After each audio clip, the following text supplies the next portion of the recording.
السلام عليكم ورحمة الله وبركاته، حبايبنا الكرام في كل مكان. أهلا بيكم في فيديو جديد وهنتكلم فيه إن شاء الله النهاردة عن شقق الإسكان. كنت وعدتكم قبل العيد إن احنا هنتكلم على شقق الإسكان وهنفرد لها مساحة كبيرة جدا، بحيث إن أنت لو داخل على تشطيب تبقى عارف هتعمل ايه وتعرف راسك من رجليك هتبدأ ازاي هتعمل ايه. بس خلوني اقول لكم ملحوظة مهمة جدا، ان القصة بتاعت شقق الاسكان دي لازم ان احنا هنقسمها لعدة اجزاء علشان نقدر ان احنا نفرد لها المساحة الخاصة بيها.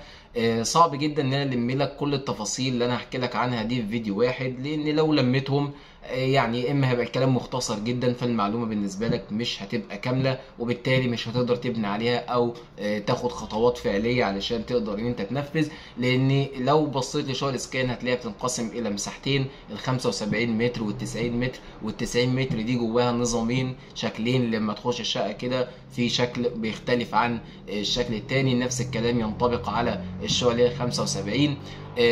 دي نقطة. النقطة التانية ان احنا هنتكلم على كذا حاجة، من اول المستوى العالي للتشطيب الشقق دي، والمستوى الاقتصادي القليل شوية الحنين ده، عشان نقدر ان احنا مثلا نشتغل عليها، فده برضو محتاج شرح.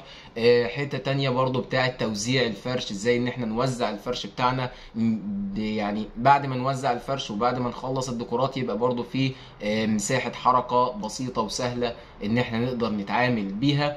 فكل الكلام ده لازم ان احنا ناخده كده نفصصه واحدة واحدة ونبتدي ان احنا نفهم هنعمل ايه.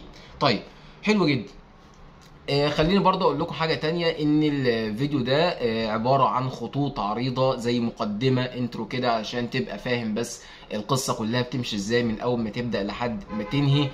هنتكلم تفصيليا كده عن كل حاجة مرورا سريعا، وبعد كده هنبتدي ان احنا نقسم اجزاء على حسب كل نظام. هنتكلم على شقتك وشقة حد تاني، ونفس الشقة دي كلها هنتكلم عنها بالتفصيل، وفين الاماكن بتاعة الفرش بتاعتي وفين كل القصة دي.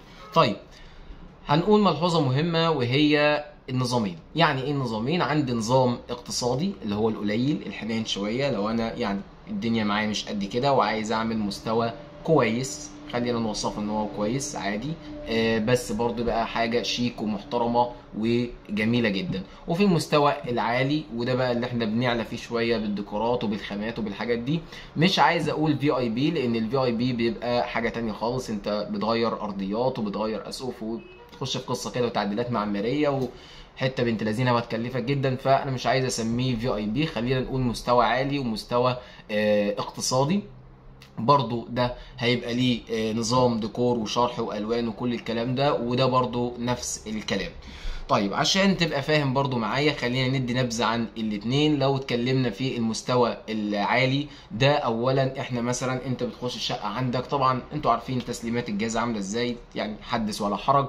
من مستوى التشطيب مرورا بكل حاجة، فما بنعتمدش بقى اي حاجة، يعني ما فيش حاجة بنسيبها زي ما هي من الاخر، ما بتبنيش على حاجة انت استلمتها، لا كل حاجة غالبا بيمر عليها بنغيرها بنفنش كل الكلام ده.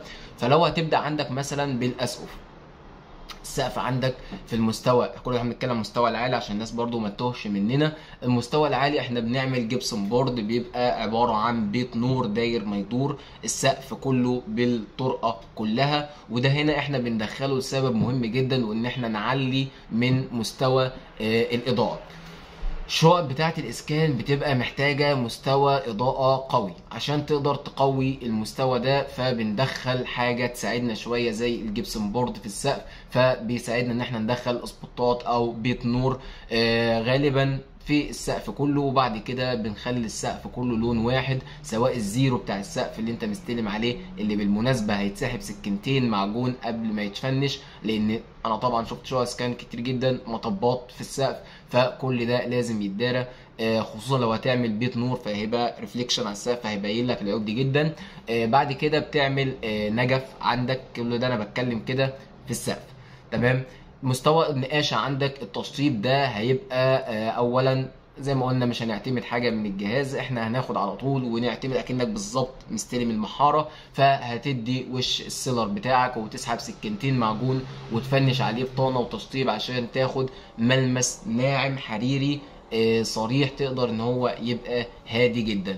لما تيجي لاختيار الالوان والدرجات دي بتروح بتتزنق في كام درجه كده، ما بتحدش عنهم، هي الدرجات الفواتح جدا. في ملحوظه مهمه جدا لازم تاخد بالك منها، ان احنا لما بنخش اي شقق مثلا عشان نشطبها